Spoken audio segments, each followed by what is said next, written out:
All right, y'all. Finishing today with a little over $700. I did trade my original strategy on my first trade.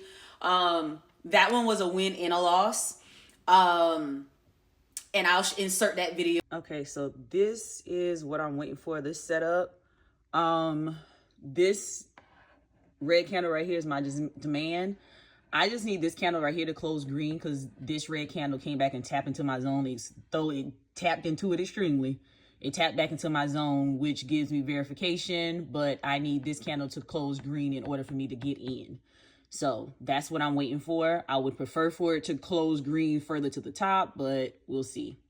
And that's exactly why I didn't go ahead and get into this, because we don't know what may happen. It may flip the other way. So I'm being patient and letting it play out until I get it to where I want it to be. I'm also going to do 2 units this time around, but yeah. It did close green, but it's not far enough out of my box for me to want to jump in. And it's choppy on my 1 minute. So I'd rather wait right now because I also don't want to have a huge stop loss once I do get into it. So I'm just waiting. Okay, you guys, I'm in. You'll hear as to why I got into that trade and how it ended up playing out. Like, it ended up getting all the way up to 500 and something dollars, but it did not hit my TP. And because it didn't hit my TP, it took like a plummet.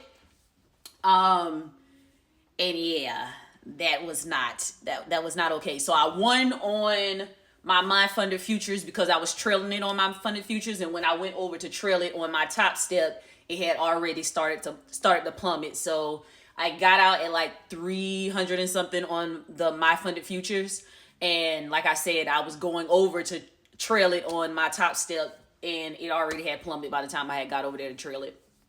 So my later strategy I switched to, because like I saw yesterday, it was like consolidating, or it was just bouncing between a certain support and resistance level, and it kind of did the same thing today. So I decided to switch my strategy to support and resistance, and support and resistance was the thing that got me like my most wins today. I ended up taking all 5 of my trades, and with all 5 of my trades, I ended up because I was doing the support and resistance. I did get out of a few of those trades on, because I took